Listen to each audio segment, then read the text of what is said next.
Hi everyone.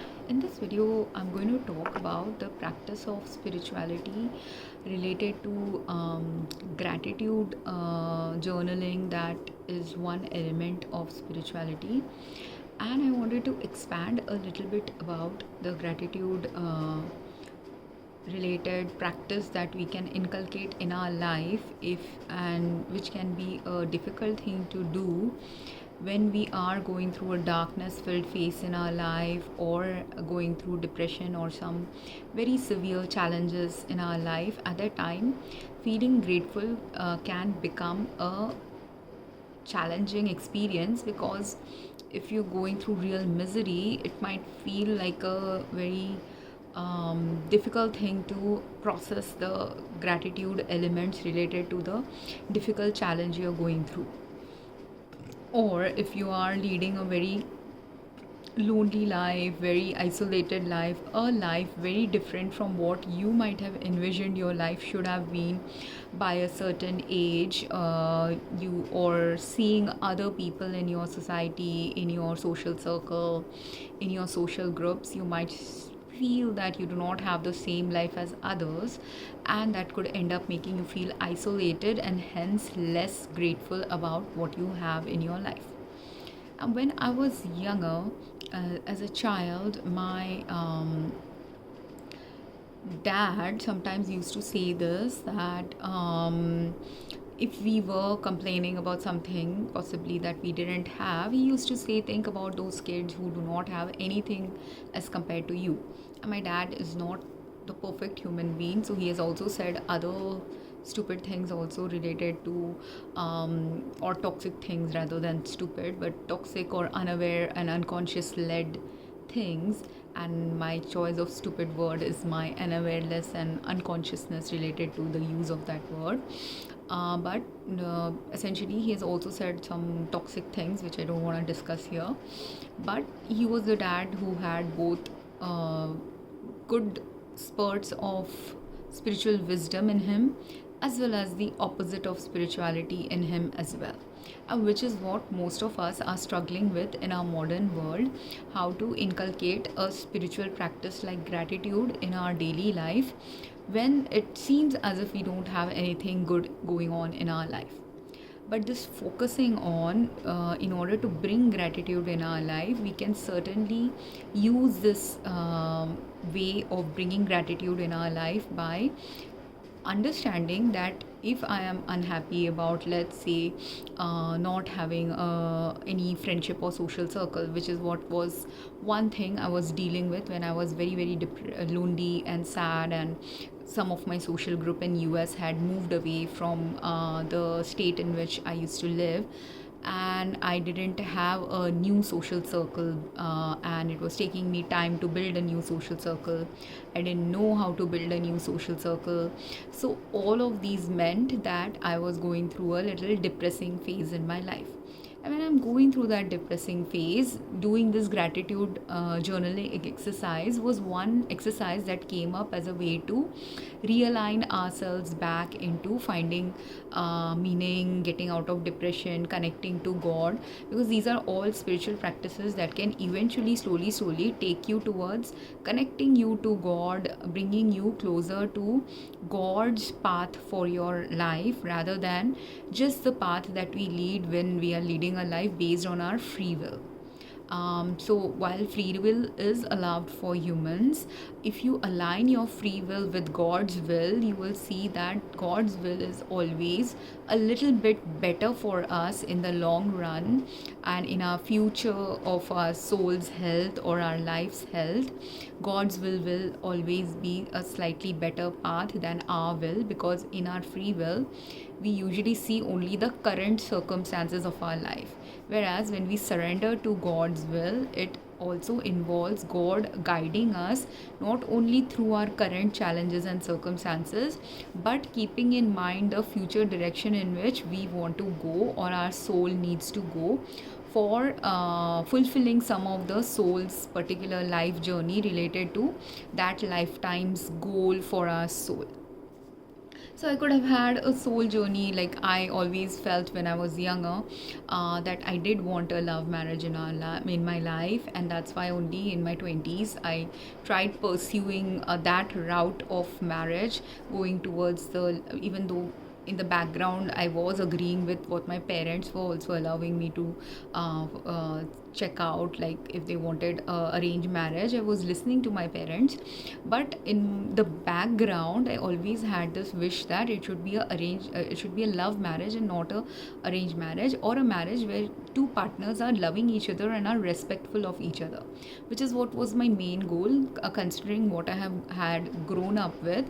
And I didn't want that kind of a role model marriage that I had seen growing up, where people were just married to each other because society told them to get married, or whatever obligatory reasons were there for people to marry each other.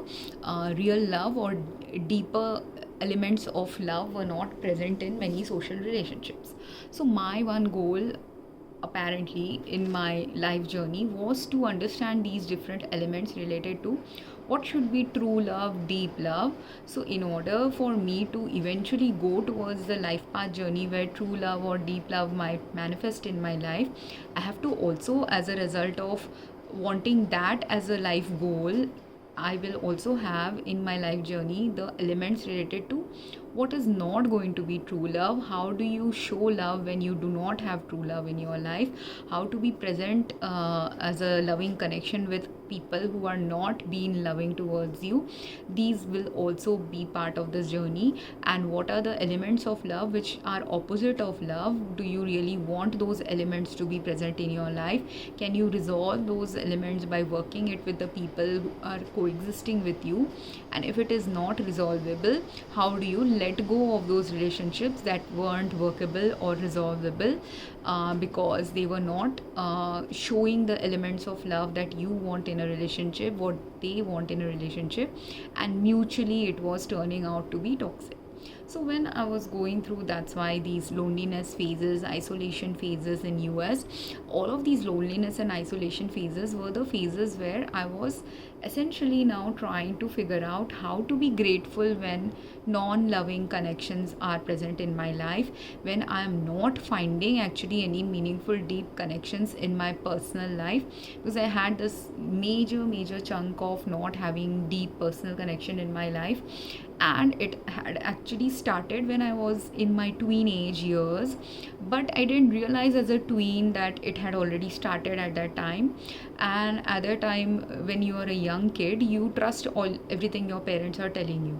So whatever your parents were telling, whatever my narrative my dad was spinning about our life, we started believing it. And in our life at that time, when we were younger, when my mom started becoming sicker and sicker, my dad's narrative was that the problems in our life were because of my mom being sicker, when in fact after the moment my mom died, I realized that majority of the problems in our life was not simply just because of my mother, but it was a mutual problem between the two parents who couldn't resolve their life issues. And the problems that actually, there were many problems that my mother's presence had actually stalled in our life, had actually helped us in having a better quality life than if my mother was not present in our life. That better quality life would not have ensued for us at all. And the moment actually she died, that's why only some health issues cropped up for my father. Some undiagnosed health issues were there with my brother too, but he didn't realize it.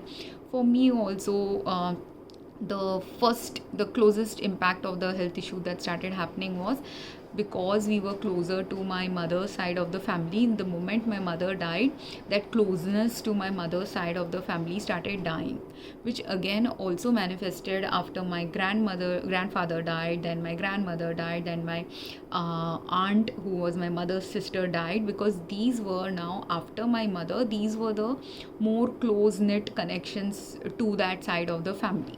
But as soon as one family member, who was the building block of good, deep, close, meaningful connection of the family, started dying, the other people in their grief and also in their lack of capacity to be that connecting element in the family couldn't meaningfully engage the family back into the same level of cohesiveness, family functionality, family camaraderie that used to exist when we were younger, when my grandparents were taking the initiatives to keep the family close knit and together.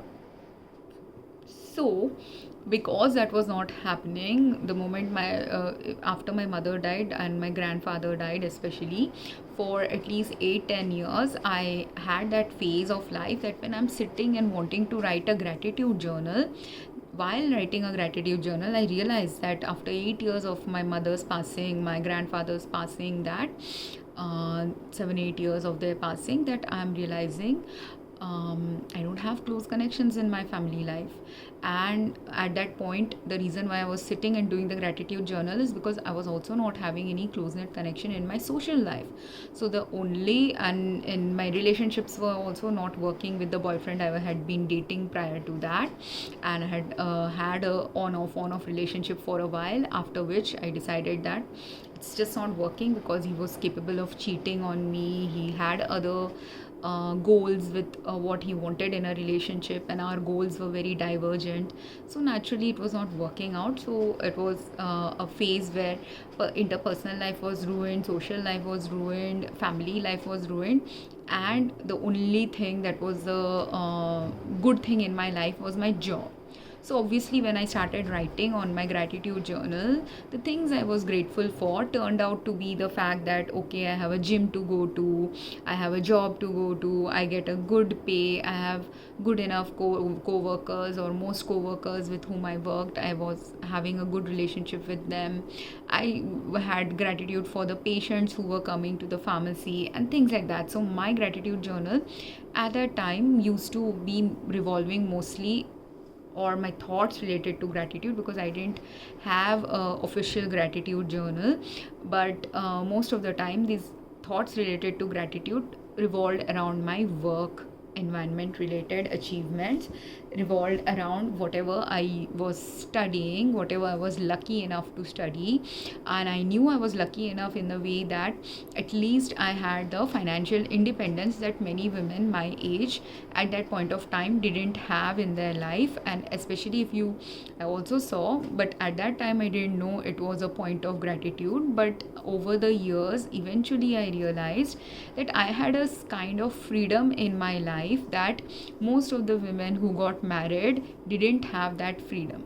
And I learned about the women in my life who were my friends or who were my mom's generation women who don't have that kind of freedom in their life.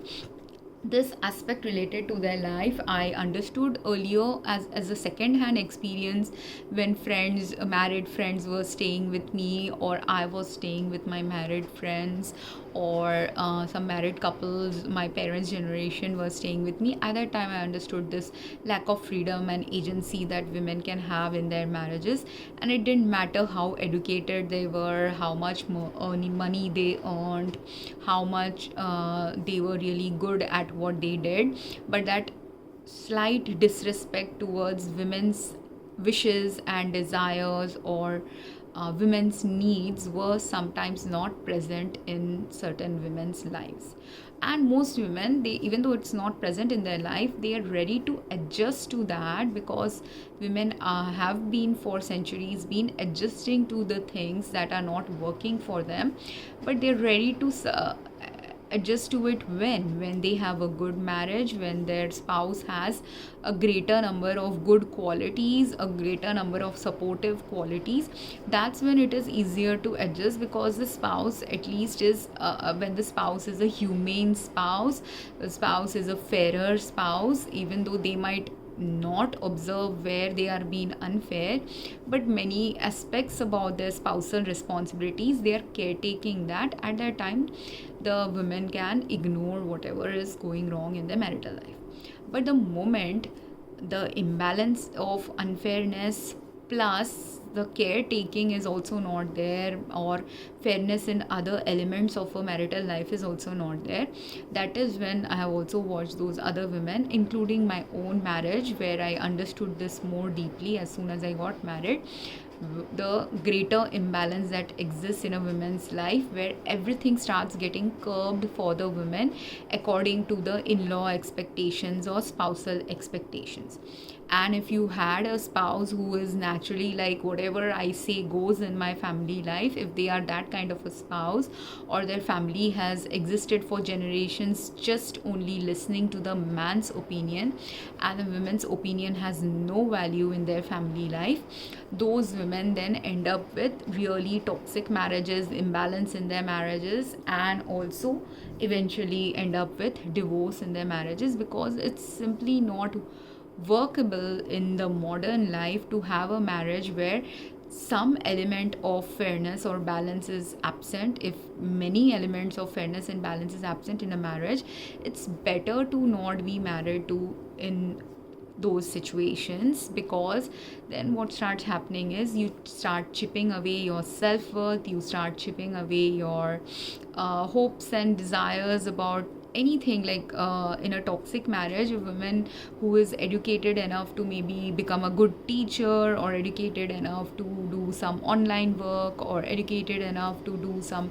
social work, or educated enough to do some corporate work, whatever they are educated enough, capable enough, qualified enough, and actually have the intellectual capacity to do all these things, they're not going to be able to realize any of these things outside of their family life, if their family life of the with the in-laws always curbs them, stops them from being who they are, prevents them from simple socializing activities. Like for me, I was getting like, it got really abusive for me, because when I was in a city where I had some cousins who lived in the same city as my spouse, that was one of the main reasons for marrying that spouse. Simply going for a 1 hour, 2 hour snack time meeting with my cousins, or evening dinner with my cousins, was getting hindered by the in-laws, because the in-laws felt, and those cousins were my age, whereas my in-laws were in their 60s and 70s, and some cousins were, I was in my 30s, mid 30s, some were in their late 20s, some were in their 40s or 50s. So I had different range of cousins and friends, and I just wanted to visit them for a few hours, and that few hours of visiting time was not granted to me, simply because they used it as a political thing of if I'm going to my cousin's house, my cousin being my older brother, they need to invite my in-laws also for dinner, for an official dinner. So the casualness with which you just simply occasionally and randomly visit your family, that casualness and freedom was gone. Now in-laws also had to be involved, but why should always in-laws have to be involved, right? Like let's say if I was living in that same city with my in-laws and cousins, and at that time if my in-laws expect that at least once a year, twice a year, my cousin officially invites them over for some official dinner like activity, I understand if that is an obligation they want. But most couples, if you are in a healthy marriage, you should also have life outside of your in-laws, right? So you should be able to, in a marriage, have time with your in-laws, but also be have the independence to enjoy time without your in-laws as well. So that aspect where you are enjoying time without your family, that is equally important.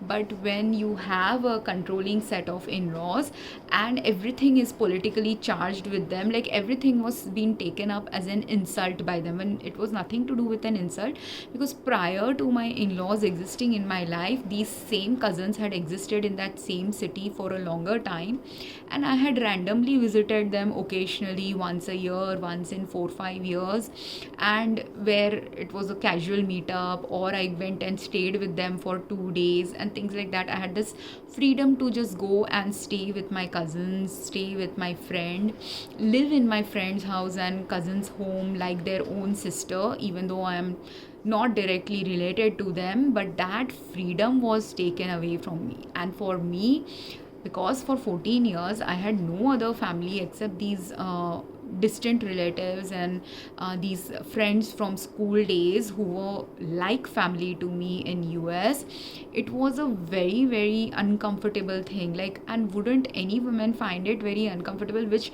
many women in India also do find it uncomfortable. Like, after they get married, sometimes if women want to go and visit their parents, they are not given sometimes the freedom to go and visit their parents often enough. There are women, if they go and visit their parents for a day or two, they are obligated or required by the in-laws to come back. Like, there's like a curfew like time, like you going and visiting your own family in your own city, but then also they're giving a curfew. And I understand that there are cases where some women might be a person, like the reason why these things and these curbings have been placed by in-laws happens because sometimes women could be cheating on their partner, sometimes women could be engaging in very toxic activities, sometimes people could be doing some illegal stuff, things like that. But the thing is, not everyone is going to do that. So while there was a logical reason for these kind of norms to have come up, and earlier when people didn't used to look at women in the right way, the other danger for women for a curfew related to a woman's outgoing in outside marital life was curbed, because women could then get attacked by someone else socially, or safety of women was not there. But now that we are in a little bit more modern society where safety of women can happen when you develop respect for women, do not objectify women as someone who needs to be just an object of sexual interaction with you. When you respect a woman to know that women can play other roles than simply being a sexual object towards someone else, that is when true respectful society emerges. And that's why you will see also when women's sexualization has gone down in the 60s or 50s, women were heavily sexualized even in America. But when the sexualization of women went down in America, the places where I have visited as a woman in America, I never, like, out of like, I traveled around America many times by myself, or nearly by myself, meaning I had only one family with whom I was going somewhere. So most of those times, and in 14 years, 13 years that I lived in US, in those 13 years, I was also many times just simply doing grocery shopping by myself, because I had these phases of life where no one was there in my life. So I'm doing everything by myself, and at that time I never felt that level of unsafety doing things by myself in US that I have felt in India doing things by myself in certain cities of India, or certain parts of cities of India, or villages of India, where the culture is still so conservative that a woman simply walking on the streets for 10 minutes is an unsafe act, sometimes can lead to unsafety for a woman, simply walking down the street. And especially if I'm not wearing ghungat and not doing certain cultural things, that even though I am an Indian, there are certain cultural things even for me which is very alien, because I have never been raised up doing those ghungat like things that North Indians or very ultra conservative Indian families expect their women to do. And this thing was a major contrast in my ex's family, where of course they were not expecting a woman to wear a ghungat or anything in America, but they were expecting that everywhere I'm going, the in-laws need to have a tab on where I'm going, and the in-laws need to be invited for events where if I was to be casually invited, like I really essentially just wanted to visit my cousin and come back after 1 hour 2 hour chat with them and come back home. But even that 1-2 hours of chat was not allowed, which can become abusive when, and at that time I didn't realize they were being abusive, or all I thought was they were simply being oppressive. But actually speaking, in the 5-6 months that I interacted with them, in the couple of times I went and stayed with them, there were many subtle hidden covert elements of overt abuse that was happening, but because when you are naive or new to a situation, you don't realize that they were setting up building blocks for abuse for a woman in their family life. They just had those patterns, and any woman who would have, and I was a mid 30s person, because I was mature, because I had already had some toxic relationship with men in the past, or dangerous relation life threatening situation had also manifested for me in my past. That's why I was able to pick up at least the clue that this family is not safe for me to stay with them.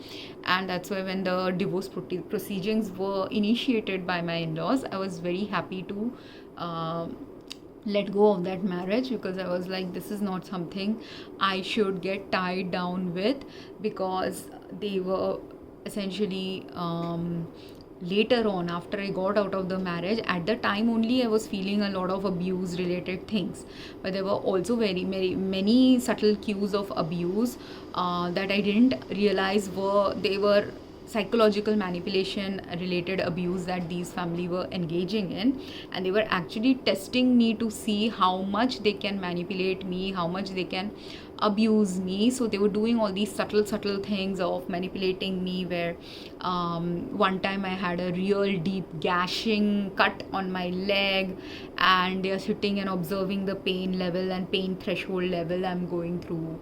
Or one time they had like this seemingly innocuous dangling of a dagger in front of the porch, which in normal, when I had visited them earlier, that dagger was not there in that porch. But suddenly after 2-3 months, they are like, no, we were just using it for gardening activity, and this is the normal place we place this dagger.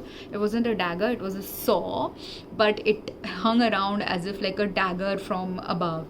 So these things, they were subtly saying, am I detecting the danger in these elements? And of course at that time I didn't, if someone gives you an explanation, if you're a trusting person, you will trust them. If they say, oh, this is the normal place this dagger should be hanging, even though you might doubt them, that are they serious, or are they being stupid or unmindful, or what is it? You will give a person a benefit of doubt when you don't know them enough, and when you don't know the degree of abuser's potential to set up abuse for you. But later on, like, I was lucky that I left that marriage, but if I hadn't left the marriage, I know that if I had ended up, and I was lucky that I was been staying in a different city and finishing my MBA program at that time, so that's why I wasn't there in their daily life regularly. But in daily life things also, like in the evening time, if I'm let's say there was a tiff between spouses and I was feeling really upset about it, I didn't know how to vent on it, so I went on a walk to just simply vent for it. And instead of getting angry inside the home, I walked away, because in-laws are there, I'm living with my in-laws and my spouse, and there's no resolution happening between us. So I went for a walk. So while I went for a walk to cool myself down, now their home, usually they kept their doors unlocked and everything very easily, but that day when I went for a walk, immediately they had locked the door. So as soon as I came back from my walk, I saw that the door was locked. So that was like a very subtle thing, like they did that to show this is our house, so we can lock you out anytime. Then the second thing was, I was very upset about something else another day, and because I was upset, and I one time I had cried a lot in front of them. But as soon as I was upset and I was crying a lot, at that time they started accusing me the next day that you are going to now accuse us of domestic abuse, this, that. So this is again what covert manipulators and abusers do. They will start setting up these stages, like as soon as someone tells you, like, if you're crying now, if I continuously keep crying in a marriage, and that was an emotional pain that made me cry, but my husband was also very capable of giving physical pain. So when someone is able to give you physical pain and you are crying at that time also, eventually that physical pain can lead to, and my ex father-in-law was physically abusive to the mother-in-law, which I didn't realize at that time while in the marriage. But on the when I was walking out of the marriage and doing some self-reflection related to the marriage, at that time I realized that she was getting physically abused by her spouse. I didn't realize that. But elements of emotional abuse and psychological manipulation was going on between all the people in that family. And that element, when you are in the midst of abuse or being just primed for being abused by someone, at that time you will not realize that this abuse is going to happen to you, or is indeed they're setting up the steps for abuse for you. But this family was setting up the steps for abuse. So immediately, if I'm crying, like, isn't a girl supposed to cry? Like, if you have your period someday, you might cry because of your periods. If you had a fight with your spouse, or something happened where you felt emotionally very hurt, they deliberately hurt you, at that time also you will cry, because crying is a natural human response, and it is a more humane response that women are going to be more prone to do, right? So at that time when I'm doing that crying, they are setting up the set. They said that you will complain about us, about domestic abuse, this, that. So then what happens is, they are like psychologically priming you to not complain about them, which is what happened. I didn't complain about them, even though many elements of subtle abuse were there. And of course I had other problems going on. That's why for me to again pursue a complaint against them would have been a major physical, financial, emotional, health related issue, and I didn't have any of those health supportive conditions in my life to pursue it like that. That's why I didn't pursue it, even though I had many borderline elements of abuse going on already in the 6 months and 5-6 times of interaction with them. But imagine a girl now in that family as their as a daughter-in-law to them, or another son of theirs, and the kind of abuse someone who's living with them daily will face when daily some or monthly some interaction will happen that is not ideal condition. So in another non-ideal condition, when I was feeling upset or again sad, they'd already primed me, right? If you're continuously crying, that means you are going to tend to cause problems and complain about us to the cops, like that. Priming has already happened, right? So the next time I was feeling like crying, I decided, okay, I will not cry now in front of them, and instead let me try to cheer myself up. So in order to cheer myself up, now I was listening to some music on the phone, and I was doing some laundry. So while I was doing my laundry and taking the laundry from going to the laundry room and doing the laundry, at that time I'm like, humming the tune and walking around from my bedroom to the laundry room. So I was passing the other rooms where my in-laws were sitting. One was in the kitchen possibly, or in the drawing room watching something. Another was in their computer doing something. So I passed all their rooms to go to the laundry room. And from the laundry room, when I'm putting the clothes out in the sun, all those activities that I was doing at that time, they are now, you can't do this in our home. This is our home. We need peace and quiet. My son is working, and my husband was a work from home person. So you need to be considerate about your husband's work. So you can't just simply decide to sing around and all that.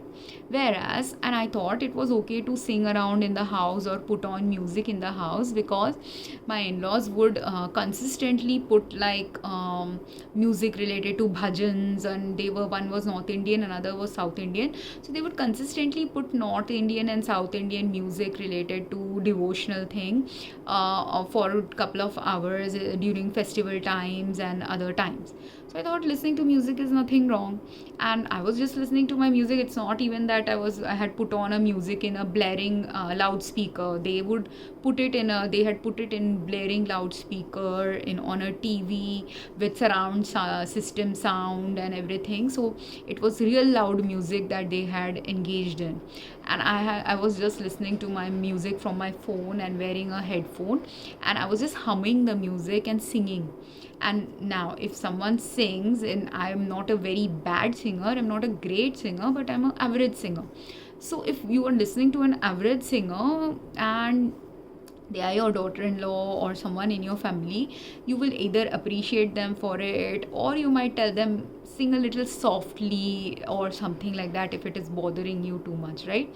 But you wouldn't talk like this, that as if it's not my home at all. So this is how I understood that the abuse are going to go further and further, because every step I was living with them, it was about their rules, their systems, and if you do not do it in a particular way according to them, you're disturbing their peace, you're bringing distractions in their home life, you are being unfair to them. It was all about them, and basically they wanted a daughter-in-law who's like a machine, not like a human, not having human wishes, human desires, human normal tendency to listen to. And I am not also that kind who listens to music all the time. Also, the only reason I was listening to music that day was because I wanted to raise up my spirits, because I was upset about something and I didn't want to cry around the home in a place where no one is there to even console you when you're crying, or instead they will tell you more rubbish when you are crying. So I was just trying to change my mood from a crying mood to a little bit more happier mood. So actually when I was singing also, when you sing, you can raise your vibration, you're bringing in gratitude about something when you are singing. So that gratitude aspect I was trying to bring in, but these in-laws didn't like it. So when you're going through all these kind of challenges, at that time also it's very difficult to bring in gratitude in your life. But how do you then bring in gratitude even from your negative experiences? Because it's not easy sometimes when you're going through a challenging life circumstance to bring in the gratitude from a challenging life circumstance in your life. But in hindsight, you will always see both the good things in your life and bad things in your life. Both were meant to shape something about you in your future life. And that shaping of something about you in your future life cannot manifest in your life if you do not actually have the gratitude even for your negative experiences. Because where did I build the gratitude for my negative experience? While I was having the negative experience with them, I was feeling emotionally hurt. I was beginning to understand slowly that psychological manipulation was happening from them. I was beginning to see that even I was literally physically hurt. One time they told me, why don't you wipe the dining table? Usually they were the ones wiping the dining table. So one day they told me, you wipe the dining table. So while I was wiping the dining table, and they had table mats on the dining table, not always, but that day they had table mats with some wooden table mats. So while wiping the wooden table mats, my hand got pricked by a splinter of wood.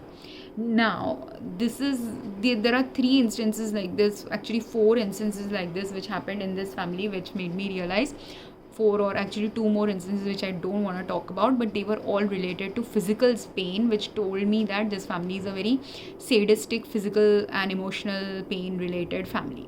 So when I had a splinter in my hand, now when you get a splinter on your hand, what is a normal response for a family who will see that you have splinter? If your family sees you have a splinter or you got hurt, if your friend sees you got hurt, what would they do? They might give you, if you are fell down somewhere, they might give you a band-aid, or they might tell you where to go. And like, I have been in my friends' homes where I had some accidents, and because of which I needed some caretaking, and they said, okay, Dettol is here, this, you use this. So this is how someone will help you, right? People will help you, like, here's the Dettol, do this, do that, like that. But these people, when I had the splinter and I'm like, ow, ow, ow, and shouting about it, my husband is simply smirking and laughing internally about the fact that I got a splinter in my hand. And that is it. He's just walking and he's just observing me, like as if I'm like a specimen to be observed. And that is where you understand when people have empathy, they lack empathy. When they enjoy the sadistic people, psychologically manipulative people, they enjoy the misery of another human being. Another time, one day, I was sitting in the drawing room, and my husband is like, could you come to the kitchen, there's something I want to talk to you about. So I was like, the direct path from the sofa where I was sitting to the kitchen was a straight line, because the kitchen door was directly facing the sofa where I was sitting. And usually there's nothing in between that sofa and that walk to the kitchen doorway. So I started walking immediately. Like, as soon as he asked, if you are a good attentive soul, you're not a manipulative person, you are a kind person, and you have nothing going on as a fighting thing also with your spouse, what will you do? If someone calls you, you will go where they are asking you to come. So I immediately started walking, and as soon as I started walking towards the kitchen, my foot went slammed against something on the, like, I got up from the sofa, and then I turned towards the kitchen, and the first thing my foot stepped onto, I don't know what it was something really sharp, and I had a 1-inch gash of bleeding foot arise out of it. And at the time when my foot is bleeding, now if someone is caring towards you, what will they say? Oh, sit here, let me go and get you some band-aid. And because I was really bleeding, so let me get you a band-aid. Or because I was not living in that house, I don't know where the band-aid are, I don't know where the first aid things are, nothing I know. So they will want me to sit down, and they will go and get the band-aid. But instead, what did they do? My husband is like, oh, the band-aid is in this cupboard, can you go and get it from this cupboard? The antiseptic and band-aid is there in this cupboard. So that also shows when someone is not caring. And there was two things, elements to it. At the time when I am bleeding, obviously if no one else is taking care of you, your first instinct will be to take care of yourself. So when they said go and get the band-aid from this cupboard, it didn't seem like a very off thing at that moment. At that moment I need caretaking, so I went to go and get the band-aid. I looked for it, I'm like, I can't find it. They're like, oh, it's in this shelf, that shelf. And I searched for it, found the band-aid, found the Savlon or whatever else antiseptic they had, took the cotton swab, whatever they had, I took it and attended to myself. But while I was attending to myself, I'm like, how did I get hurt? What happened? So I turned, after attending to myself, I turned around to see what happened. How did I get myself hurt? And then when I turned, I saw that, you know how our we have these we have these extension cords for our like, let's say you're sitting on the sofa and working on your laptop, you will have a extension cord from your plug point to the sofa area, right? So that extension cord was there on the floor, and there was a bit of blood on the extension cord. So I was like, okay, so my foot got hurt on an extension cord. But you will at that time also, I didn't realize that even if I had landed smack dab on an extended cord, most extended cords are made of materials you might get hurt, but you will not get a gashing wound of 1 inch which starts bleeding immediately. So there was something wrong, that was likely sharper, that was likely placed there. But while I was busy going and looking for my band-aid and whatever that they said is there in this cupboard, while I got distracted looking for the band-aid and started caretaking myself, they went and likely moved that sharper object away. So when I looked at that scene, it seemed as if I had innocuously, accidentally hurt myself. And what were they doing? They were setting up again the path of this girl is very accident prone, which is true. I am in my general life a little bit accident prone as well, but not this accident prone that I will get deliberate injury like this, gashing injury, bleeding injury. That kind of injuries had never happened to me prior to marrying in this family. I never had any bleeding injury. I was that lucky a girl that before this, in the 6 months of marrying in this family, I had 3 different kinds of bleeding related injuries, or injuries where they're like, psychologically trying to put a dagger, this saw in front of me, and as if pretend that, that is a normal thing for a saw to be there in the porch.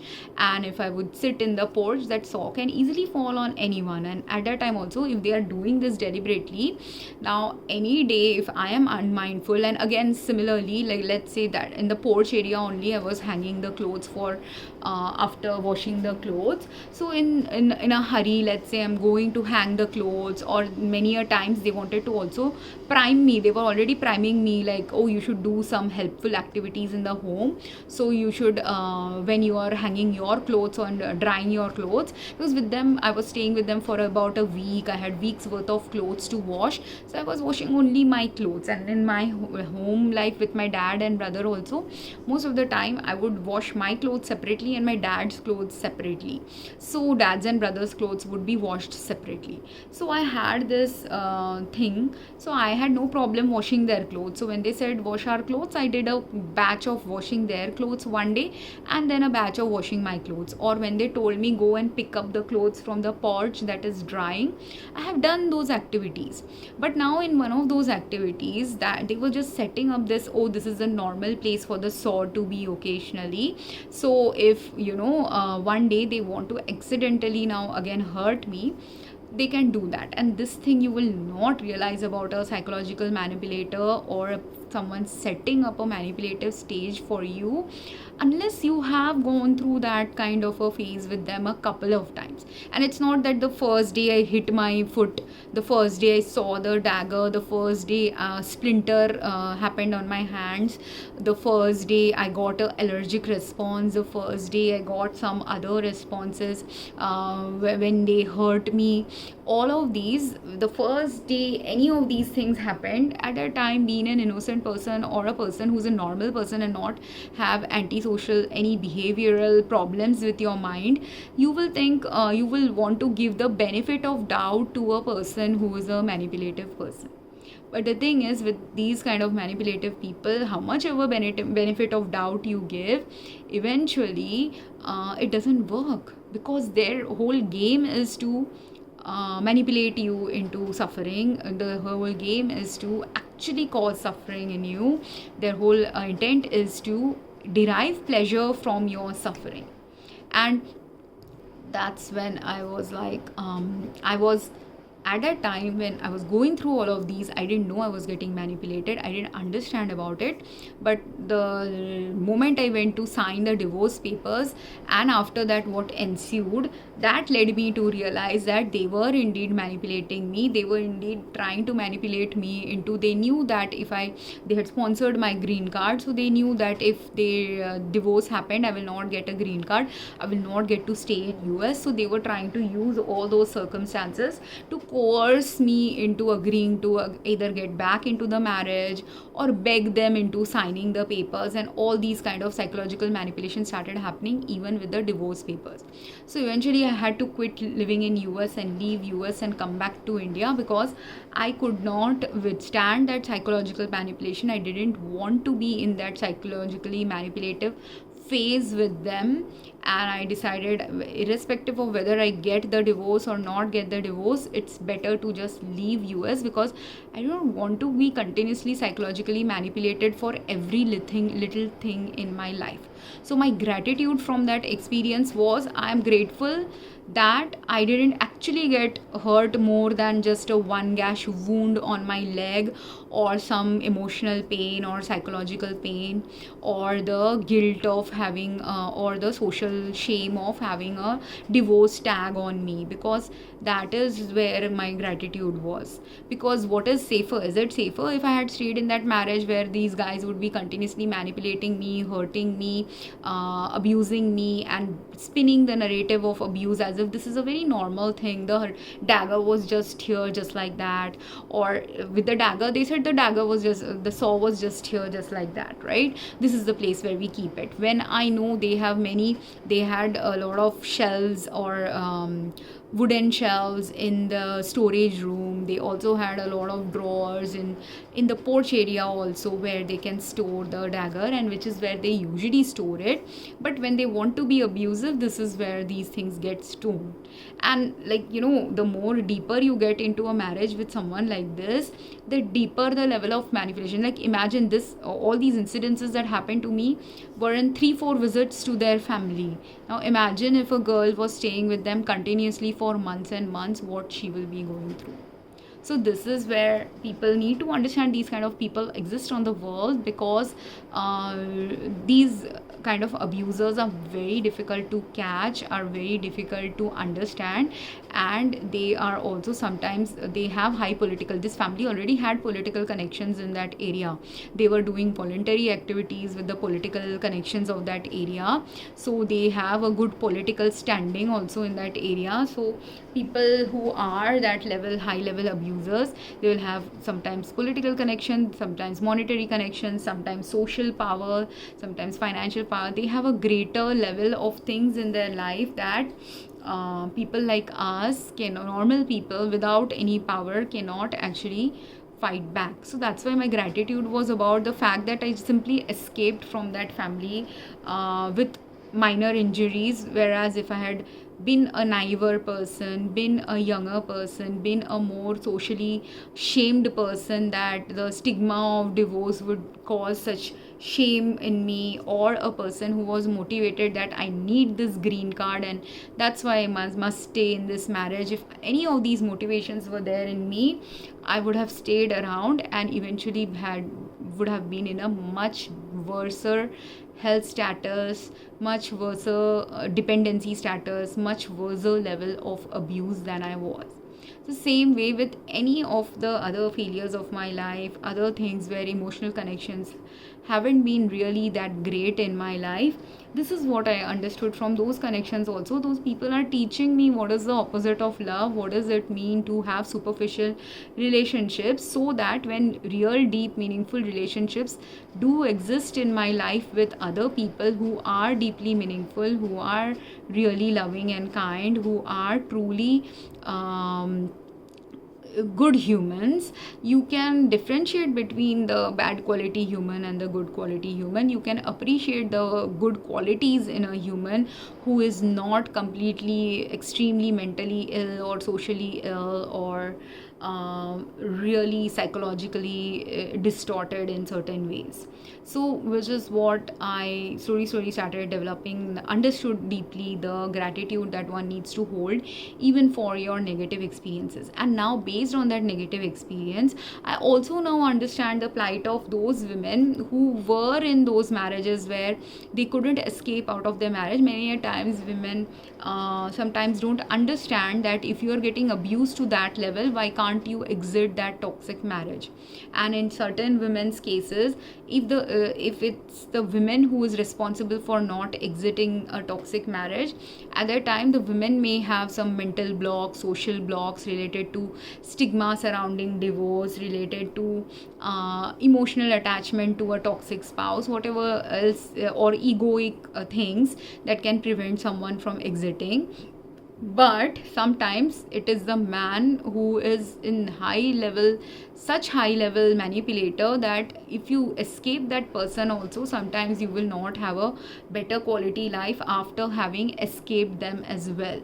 So sometimes, escaping a highly manipulative person is dependent on whether the conditions related to escaping that toxic spouse is a better social condition, socioeconomic condition, better health supportive condition for you. Because otherwise you may also go from the the saying between the devil and the deep sea. So for some women, if they have been married long term to such manipulative abusers, sometimes getting the evidence for their abuse is difficult to have. Sometimes even if the evidence for their abuse is present, proving it in court might be difficult, because manipulative people are that level clever usually that sometimes they can hoodwink a system also, again, even despite having proof. Sometimes even if proof was there, hoodwinking, or even if despite proof and good people understanding where the manipulation is happening, justice did get served. After the justice getting served also, sometimes the justice might simply be on paper, and in actuality, like let's say the judge gave a ruling that you are entitled to some kind of alimony. Sometimes even that alimony doesn't go to the woman, because the spouse manipulates the system in some other way to not give the money. So because the people who are really high level manipulative, high level abusive, high level have high level contacts and social connections, they are capable of twisting the whole system in such a way that someone with and they usually choose also, if they are that high level clever, they will choose also their victim according to, they know that they knew that I didn't have a mother, they knew that I was wanting a green card. So these are the ways in which they pick up their victims also. They know that someone socioeconomically weaker than them, someone socioeconomically or socially, and the next one, like let's say I got divorced, the next wife that they will pick for them will definitely be someone who will not be educated, someone who might be from a village life, who will have even less social power, or someone who is only working in a small $10 an hour job. They'll pick someone like that for their next victim, because now they know if someone educated, they couldn't let things slide with someone educated like me, right? So the next victim will, that's why, be not that educated, not that independent, all these things they will do. But that is the whole problem now, that if we continue supporting these manipulative people's agenda in society, then you do not end up creating a good world for, or safe world for women in the future. Because these men, if they continue abusing another woman and they get children also from that woman, what is that child now going to do? How is that child going to live? Imagine, like, one abuser perpetrates, the cycle of abuse keeps going on, and when someone was in their, if you look at their family history also, maybe the great great grandfather was only 1% abusive, like once a month abusive, or once a week abusive to his wife, or only maybe verbally abusive. But from that verbally abusive great great grandfather, it has escalated into verbal plus physical abuse of the next generation, which has escalated into verbal plus physical plus financial abuse, and in the next generation it has become verbal plus physical plus financial plus psychological abuse, and in the next generation it's also manipulation and oppression of women and further things. So it is just de-escalating into worse and worse, because there's no one to check them, no one in society to understand the level of intelligence they have to manipulate a system or manipulate a group of people into keeping quiet about darkness related to these things. So and that's why that gratitude also I had to hold in my life, that now that I understand these kind of people, I also then, that means, have the capacity to now help those women or men who are going through these kind of manipulative abuse or manipulative psychological abuse, or who are getting psychologically mistreated by someone in a way that is unfair to them, if that is bringing imbalance in their life, that is causing long-term suffering, that is causing oppression. And while I didn't have the political power, social power, socioeconomic power to help myself when I was in a distressful situation, I do at least have the power to talk about it, so that someone else, like if you know a victim who's going through abuse, at least after watching this video, you can, maybe if you have better power, you or your family setting has a better socioeconomic status, you can possibly help a abuse victim do a lot more to get away from such abusers. I hope this makes sense. So sometimes when we have a very dark experience in our life, the purpose of holding gratitude for the dark experience is because you don't know what is the future direction of that dark experience that you went through. And when you trust God about it, God will indeed guide you about what was the deeper purpose of you going through that kind of a suffering, what was the overarching purpose, what was the higher purpose of your life when you went through something that other people would have completely got trapped by, or if other people, when they are trapped by it, what you learned from your experience might help another person get out of their experience of that psychological trapping by someone. Because it's very difficult to understand these people when you marry. Before you marry someone, you don't know what is going on inside in a person's mind, or how they will react and interact with you in your daily life. It's in the daily interactions with someone you finally realize how much of an abuser they are, because abusers don't look any different when they are out in the outside world. In fact, for an abuser, if they are high IQ holding, EQ holding person, person. They are very much capable of being upstanding citizens, of being loved and admired by many, of being revered by many, and they might even help outside people a lot more than they do to their inside home people's lives.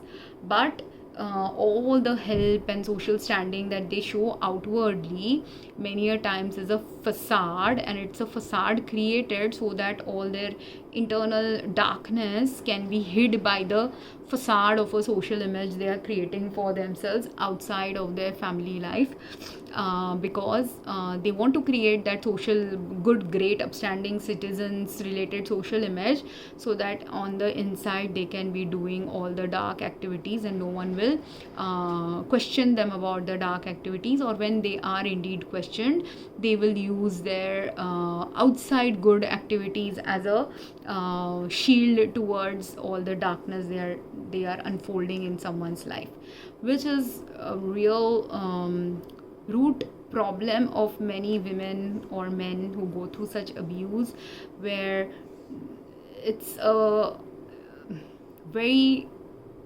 difficult situation to get out of unless circumstances help you get out of it.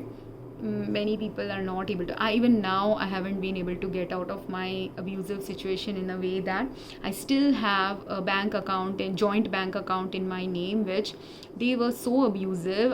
There was nothing in the signing of the divorce paper proceedings where I could convince them that they need to come with me to go and get the joint bank account closed. So in my bank account also, if some activities now, and I have the fact that abuse was present even on the day when the joint bank account was created, because even though the account was created with me as the primary account person, I never had access to my account cards, checkbooks, nothing. The only one time I operated the account was when I went directly to the bank with the bank account number and ID to withdraw some money that was there in the a little bit of money from the account.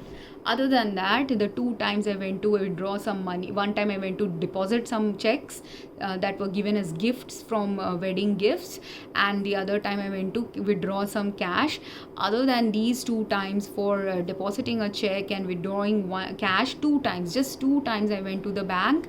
Other than that, I have no cards, no checks. What is going on in that bank? I could have debt in that bank, I could have lot of money in that bank, I don't know, but I do not have access to the bank.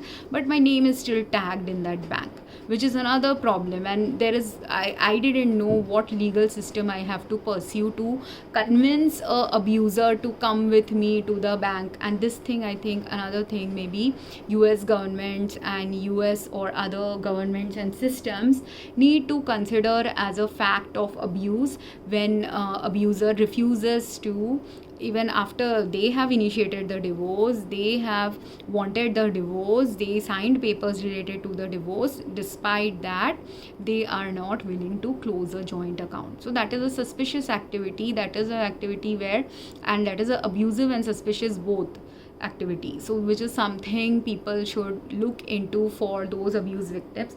And now let's say I die today, again, there will be a huge set of problems created if I die, and people might think I did all these illegal things. If let's say some illegal activity happened in my bank account, it will come as if and I don't even live in that country. There was another reason, another gratitude for me why I don't have a job, why I don't live in US anymore. These were all the reasons why I am not living in US, not having a job, not doing anything, and I also then felt sick also physically. All of these things were set up in my life. Why?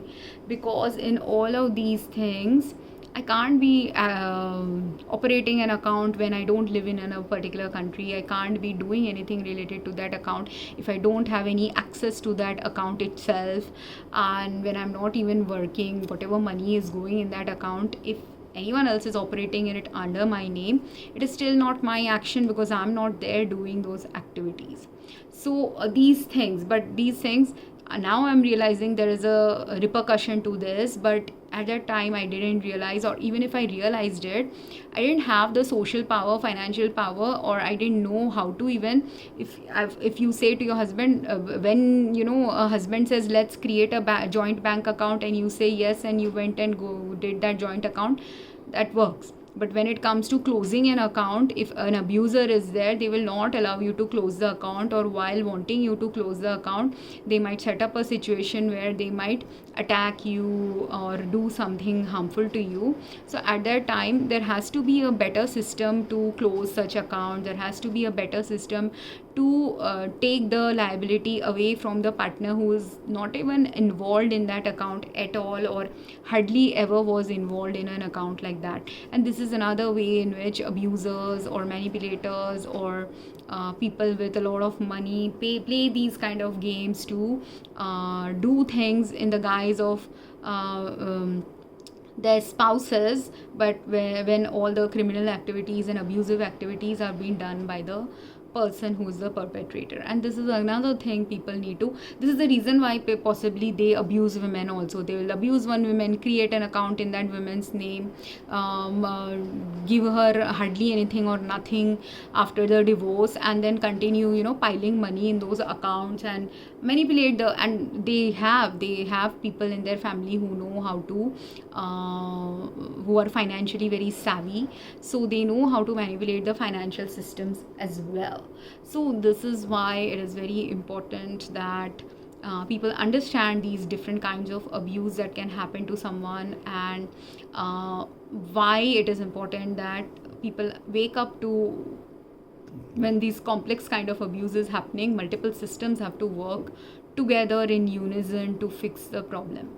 I hope this made sense. If anyone has questions, comments, and wants help related to their abuse related situations, maybe connect with me online, and I don't know, or drop a comment here about any friend that you feel might be abused, and just to see whether your instinct, if you want to double checking of your instinct about that person being abused.